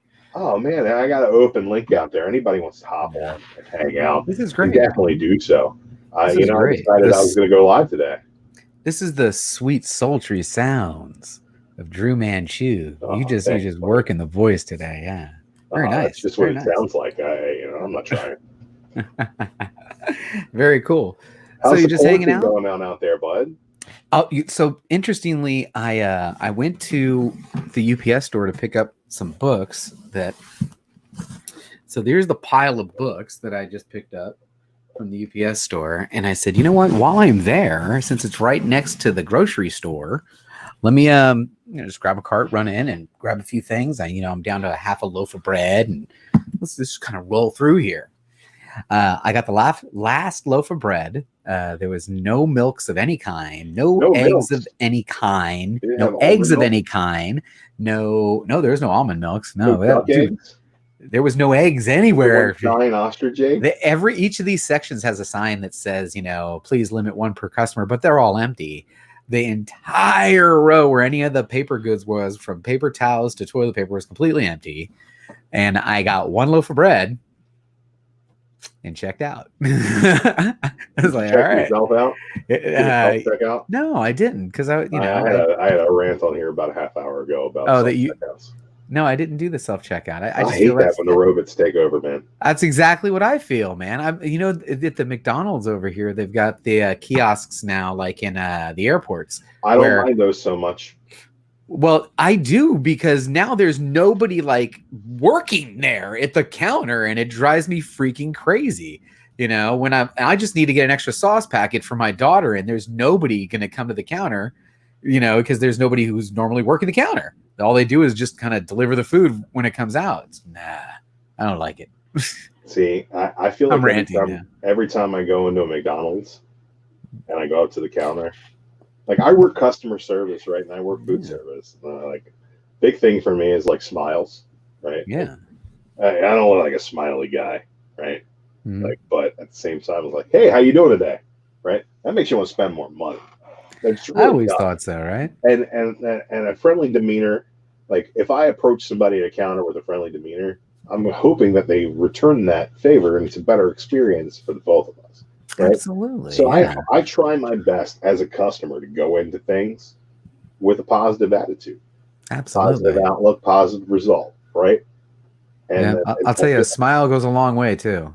Right. I feel like Right? every time I go to a McDonald's, Right? it's like I walk away from that interaction saying, Hmm. why did I waste my energy being nice to that dumb of a human being? The human grimace behind the counter. Oh, Because they don't have the purple guy hanging out in the play area anymore. Killing me, Doesn't grimace at the McDonald's, because everybody's a damn grimace behind that counter. Conversely, you go to a Chick-fil-A, right? Mhm. And it's just a bunch of Mormon kids there. They're like, "It's a great day at Chick-fil-A. How can I help you?" Yeah, always I'm smiling. busy. And I know we're in California. There's another place out here called In-N-Out, Right? and everybody in that place is freaking smiling at you all the time. And if you've ever been into an In-N-Out, everybody working there is in white. It's all white. Everybody's white. If White they're tops, still white white, bottoms. Who's doing work? No, they're getting they're getting messy, but their uniforms are all white. And if you look around, there is one person, who's got black pants. And that's the boss. And that's the boss. Oh, I get to wear the black pants. He's the only one. Everybody else is wearing white. It's like Batman. He's got the black pants. Yeah, I'm a big fan of the juxtaposition of fast food customer service, because in my town, like I live on the other side of town, and like right at the end of the street was the shopping center, and there was a Chick-fil-A, and then right next to it was a KFC Taco Bell, right?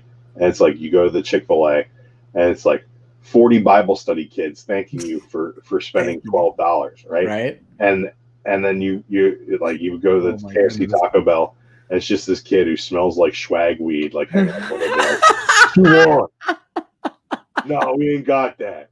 We're out. You're killing me, man. What do you That's What do you awesome. mean you don't have nachos Del Grande? We're out. What do you mean? What do you mean? Yeah, man. Oh, good stuff. It's like, where do you want to go? I love this all dark thing you got going on. Oh here, yeah, man. I put a I'm sheet digging up. it. I'm digging it. I'm really digging it. I put a sheet up.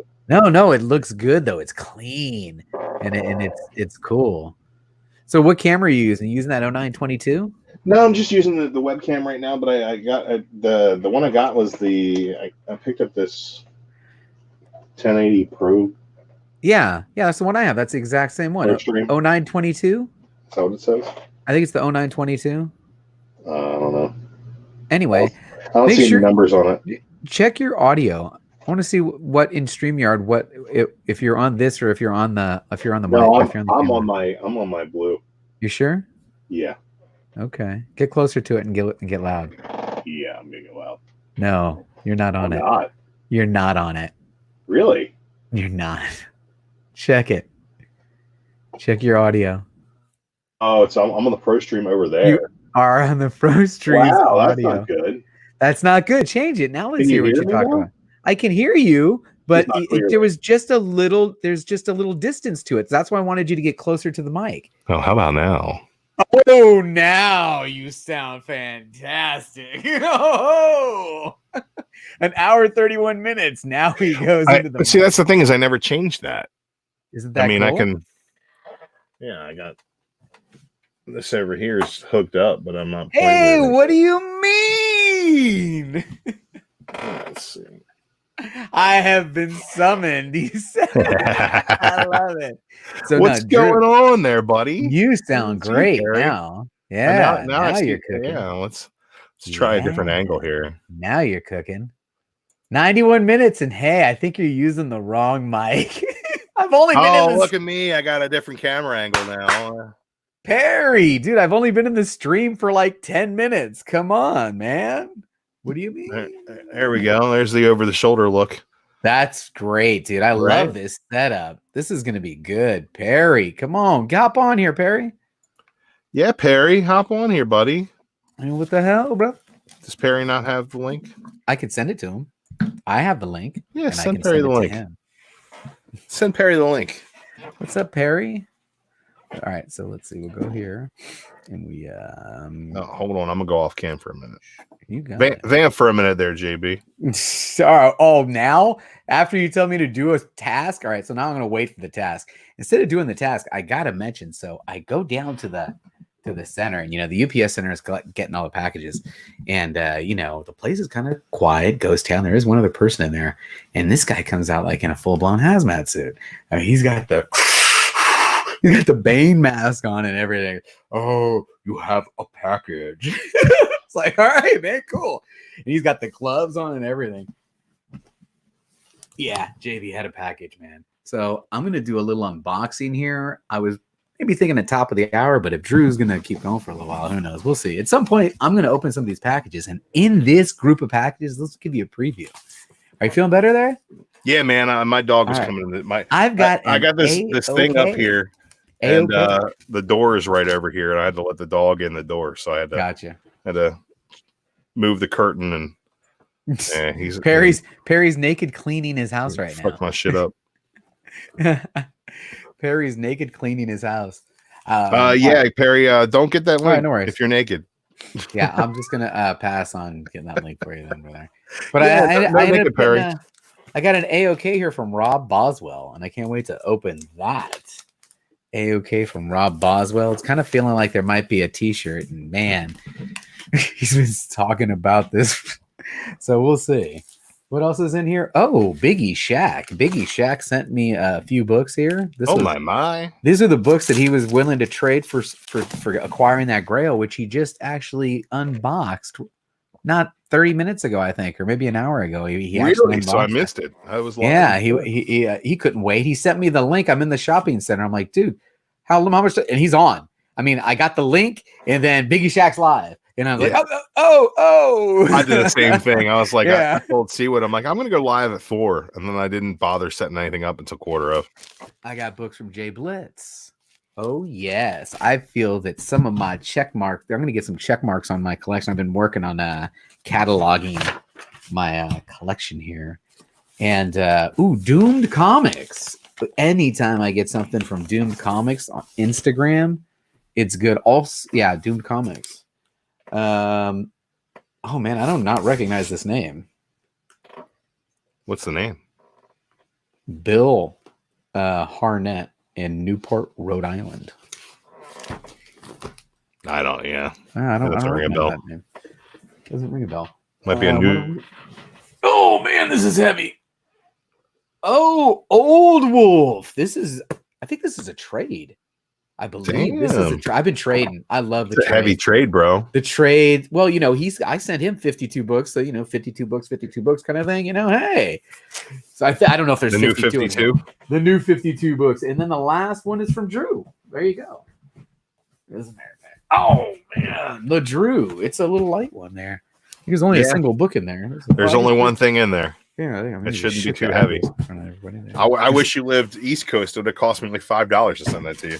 That's true. That's Yeah. true. That's $15. You're right. That's nuts. Yeah. Send that single comic book. Hey man, one slab's a 15. Like people know now. Mhm. Like one It is. slab's going to cost you $15. It is. I actually had real close friend of mine for many, many years came over today, and he comes in, and if you saw my pool table right now, there's the last 2 pop-up shops worth of books laid out across it over all these customers.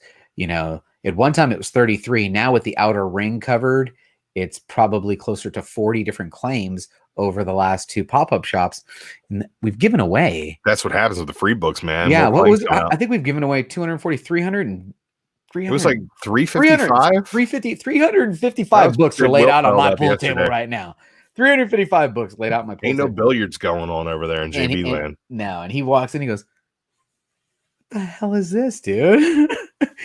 And I go start to explain to him, and he goes, "Dude, you're gonna go broke shipping that shit all over the place." I'm like, "No, they pay the shipping." He goes, "What?" I'm like, "Yeah, it's flat rate." He goes, "No, what do you mean flat rate?" And I show him the box. I said, "This box right here, $15. I can get 50 to 54 comic books in this box, and it can go anywhere in the United States for the $15." You can get 60 in it if you really try. If you're, as a matter of fact, I think Hack 79 just sent me like 70 because there were no boards. They were all bagged. Oh wow. They were all bagged, but there were no boards at all, and it was tight. So Hack I just opened it on the earlier show. So when you look at it that way and you do the economics, that's not bad. So right now, Nah. the last 2 days, there are people that have been able to claim Biggie Shack in every single round that I'm just really upset that MegaCon's not happening. I got to postpone Biggie versus Vader. you're talking about, literally haven't been able to get. Now, this is the person internationally, because I always talk about internationally. It costs too much to send a book. The only way you could actually afford to send a book internationally is if all the books were free. Right? It would still cost you like $1.50 a book if every single book was free. Well, I'll tell you what, if you sat around this show long enough, you probably claim 50 books over the course of, a month or 2. Just saying. I can't believe how many so books. you're having everybody close down as soon as their boxes get filled. Once you get to 50, well, I'm calling you and say, hey, we got to 50. It's time to move. And no issues so far, except for one or 2 people, over the course of the time we've had that just kind of bailed, but pretty much everyone else. Hey, they just go back into the and that's it, and I was like, whatever, whoop, goes right back into the show, and gets sorted again, goes right back into the sorting, goes right back. Don't want them, get rid of them. Go right back into the goes right back out. So anyway. All right, we got another guest coming here to join us, JB. It's What do you Donnie. Donnie, One what's of going my on, Donnie? favorites. How you guys doing? The master. Hey, Donnie never has that mic issue because he's got that thing on his ear. Oh well, he's got one mic. I got 2 mics There you now. go. I honestly forgot that came with a mic. Like it's got it built in. I could hear there was Oh, something off. I could hear don't there need was that. something off. Oh, I would have done that too, Drew. I'm curious as to how bad I sound. Oh, come on, man. What happened? It was JP? just happened? We've There been it joined is. by What'd Clark, you do? 87. Yeah. So no, the camera thing, when you hit the cord, it messes with the camera, and then it goes to the default camera, which is pointing up above my head because that's the laptop. Yeah. Anyway, It's all good, man. cheers to y'all. Look, I was on the wrong mic for 90 minutes. Wrong mic for 90 I thought minutes. it sounded okay. It was just like JB said. It was Just a distance. And that's it why was I a wanted you to get closer to the mic. And then when you got closer to the mic, I said, "Dad, It didn't work. you ain't even done There that. goes my ASMR money. There it you is. Go. We're not even monetized. Gonna make that ASMR money. There's that golden voice. What makes you tingle? I I love this mic, man. Sometimes I just sit here and talking to my own ears. Right, this is the blue or the Yeti thing. That Yeah, thing? yeah. Oh yeah. I got the blue, but it's black. That's How you doing, Donnie? Man, nice that's to one of see my you again. that's Man, one nice of my to see you investments again, down Don. the road. Is What a you been mic. up to? Yeah, Donnie, what's been Oh, going just on? chilling, Just enjoying life chilling? in the You in still the working a full coronavirus schedule world. over there? yeah. Yeah, Yeah, that well, that's sucks, good. They bro. sent they have all the office people working from home, but all of us schlubs have to go in and make a living. Gotta make a living. Man, I've been like, What am I doing? I've been doing nothing the past couple of days. It's kind of upsetting. I stress sleep for a little while, Yeah. then I'm like, oh, what am I going to do with my life? And then, yeah, it's been tough. Just It's been tough, man. I had a friend of mine, who in this area has started this really, really cool deal. If you're friends with me on Facebook, go to my Facebook page. I shared it out today, and I'll try to find a link to put in the description.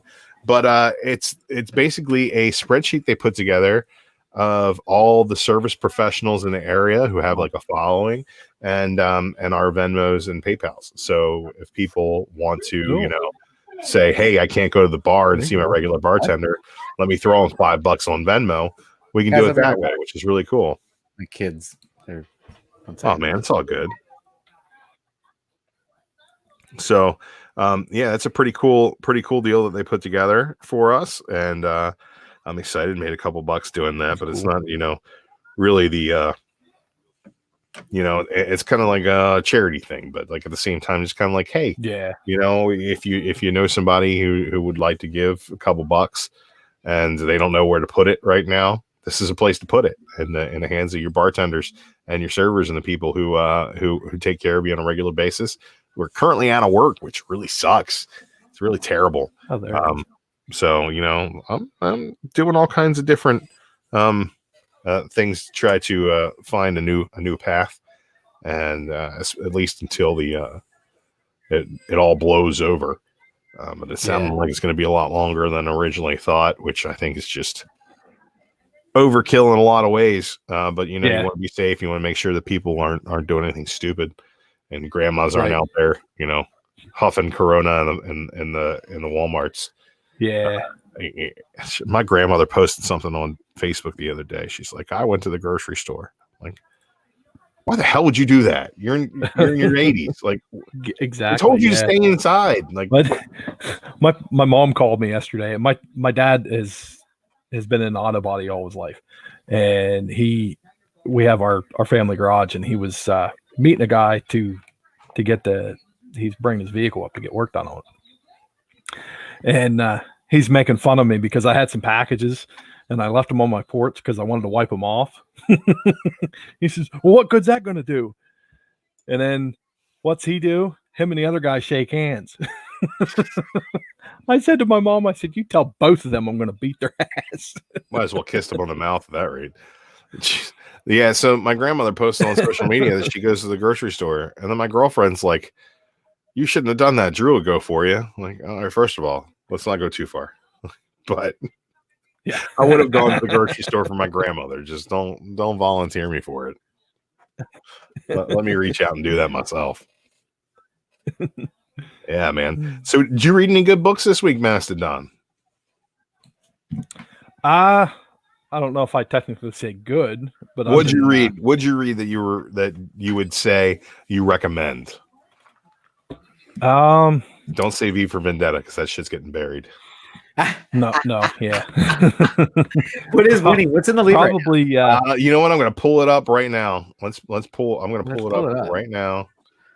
Let's go and see. All right, Did you see? Screen share here. Did you see this morning's show? You didn't see this morning's show. Did you see this morning's show? Did you see? I did not. I slept right through it. I shared Chad's Instagram post. I didn't see Chad's Instagram post. You may want to check it out. Oh, well, maybe I will have to check it out. All right, let's see here. Screen share. Yeah, feel free to lurk that. Home You tab. want audio with that. All right, we're gonna share that. Oh man. All right. Death of Superman sitting there at Are we just gonna rename the 29%. show Drew Man Shoes picks for the It week? seems to be that way, read man. my pick. This is gonna be rename the show. Read Drew Man Shoes pick of the week. Look, I'm gonna share this out in the chat. Nice. Yeah, and you guys can go to the Comic Core community tab. Just shared the link in the chat. And we're gonna stop streaming that right there. Yeah. So basically, There you go. every week we're gonna do this poll. The runner-up is gonna stay on the poll for the next week, and then if it spends 2 weeks on the poll, doesn't get picked. V for Vendetta. It's gonna go to the bottom of the pile, and we'll never read it because the show will be canceled before we get around to it. Because there are so many great modern reads.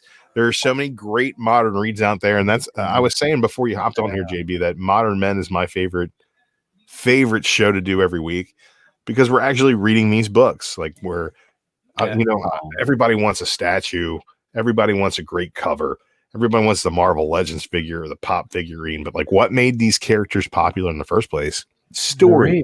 The story. And these reads are still fantastic. Yeah. All these modern books that we haven't got a chance to get to yet. We can't spend our time waiting for V for Vendetta to get all the votes. Sorry, Big Will.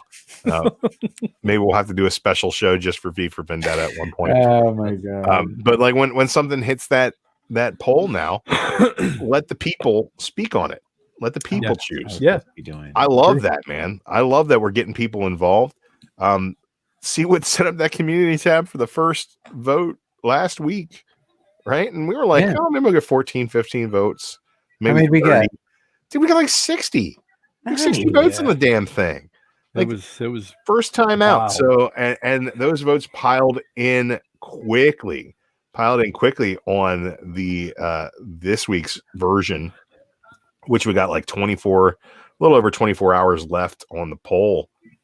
What do we want to see what is reviewed? V for Vendetta is at 21% right now. So it's like it doesn't stand a chance. It still has a chance.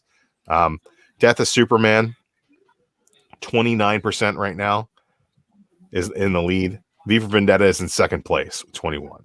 So I guess if it stays in second place, we'll put it on the poll again. I don't know if that's the deal. Spider-Man Life Story at 20%. Talk to Carson and see what he thinks. Batman Hush is only sitting at 16% right now. I can't believe that. You know what? I was surprised on that. That was my vote. It I jumped voted out for that. to a really surprising lead at first, and I think Death of Superman has kind of been the steady favorite all along. And Monstrous is sitting there with 14%. Getting no love on the indie this week, when last week the independent read is what really took over. So kind of excited to see the breakdown on that. Man, it's exciting. But Big Will has definitely commented on the poll. Says he wants people to vote for V, and he got a little support from Joey Bag of Sevens, which is one of my favorite names in the community. Yeah, I came up with that nickname. You came up with that name. I did. Joey Bag of Sevens, man. Always a good dude. Perry says Deceased was good. I did not read it. I didn't read it. I liked the first run, but this had a little bit too much Constantine in it from the preview for my liking, so I didn't pick it up. But maybe I'll pirate it and see if it's any good. I mean, read it online on Comixology and pay full price. What? Or not.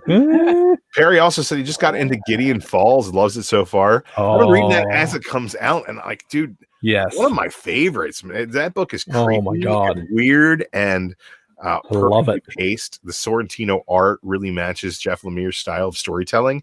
They've worked together before to great results.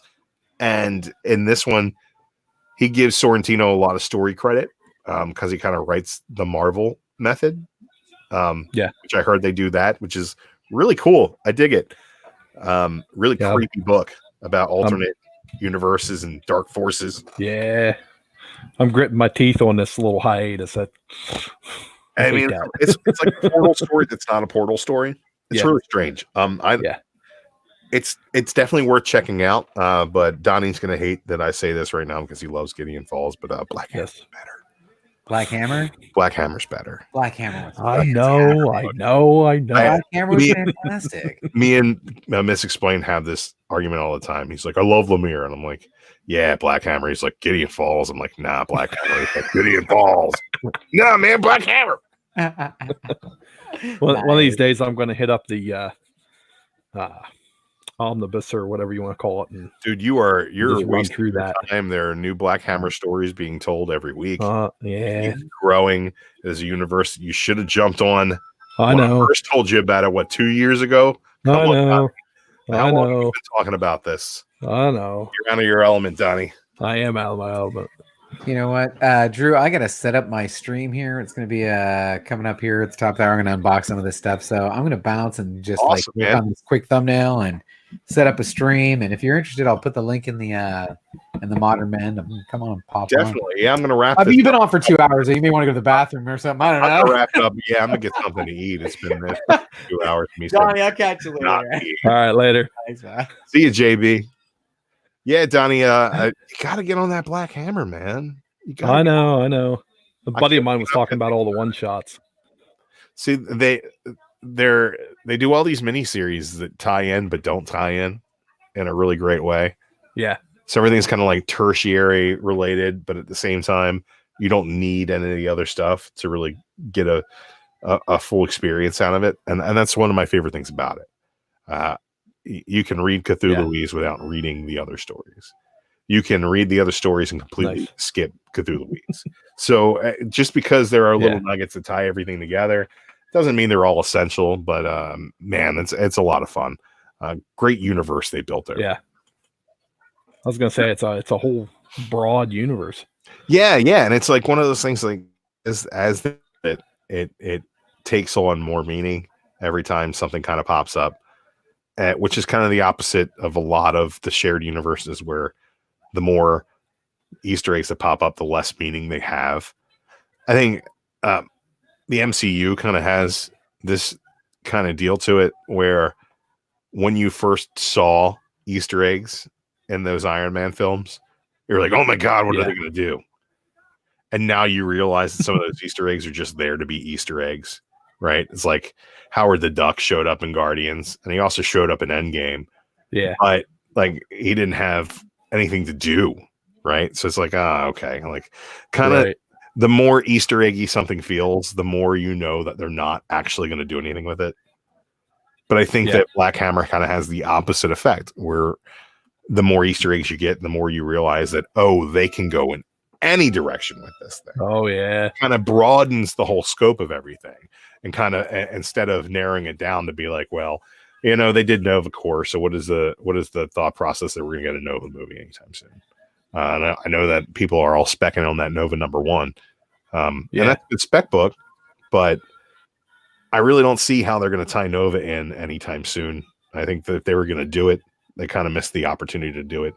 They could have done Nova as the Captain Marvel character.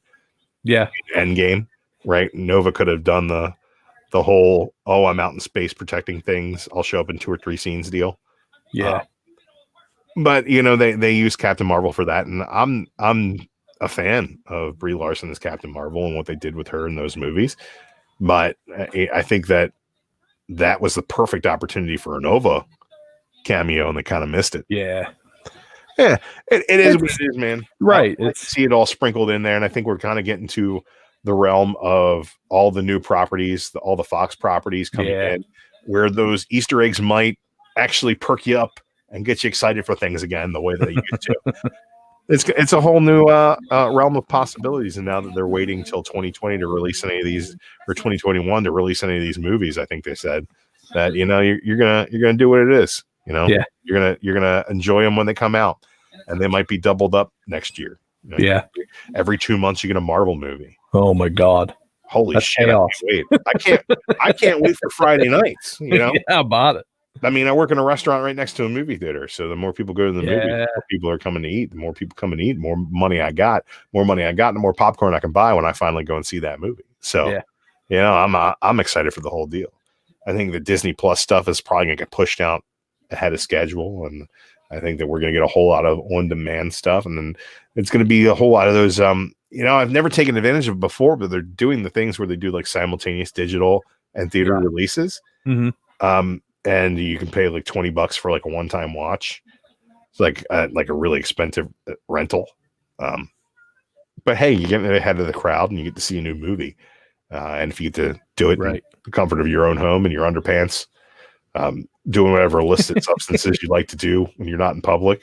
I mean, come on, that's kind of worth it. I would pay $20 to watch Black Widow right now. I would. Like if they were like, all right, $25 for a single stream of Black Widow. Well, that's more expensive than going to the theater. But yeah, sure. Right now I'll do it. Press a button on my Xbox, sit back and watch a movie. I don't have a problem with that. I like the movie theater experience, but hey, man, it's not going to make or break whether I see a movie. Right. I mean, especially with TV getting as good as it's been lately. Like there's so many movie quality TV shows that it's like Westworld doesn't have to be in a movie theater for people to be clamoring to see it. That's all I'm saying. No, yeah, that's true.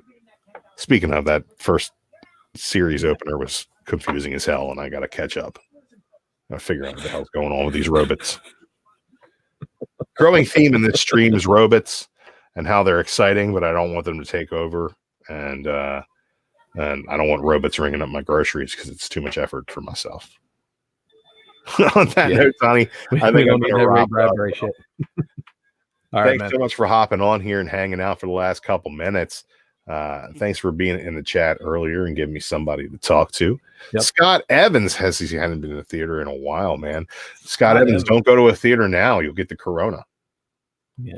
And they're closed. So it's probably a breaking and entering charge. Yeah, they closed. Perry says he thinks he's going to order Chinese food. Think that's safe. Yeah, man. Sure. As long as you're not ordering Kung Pao Bat, I think you're going to be all right. Yeah. Oh. All right, Donnie, what you got going over on your channel this week? This week, not a whole lot. Next week, I'm dropping that second episode of my Marvel graphic novel reviews. That's I saw you did that. Captain Marvel, one of my favorite books ever. That was great. I love that. So, but not a whole lot this week. I think Sunday one of my music reviews is dropping. I can't remember. I set a bunch of them up to premiere, so keep your eyes peeled to the Mastodon's channel. Make sure you're subscribed to him, and check out JB over at Discovery Bay. Make sure you're subscribed to him. Hey man, this has been Drew Manchu talking some comics, talking some wrestling, talking some life advice, talking some paper straws and how they suck, and getting my audio wrong for about an hour and a half today. Remember out there, folks, collect what you love, share what you find. We'll see you guys next time. That's right.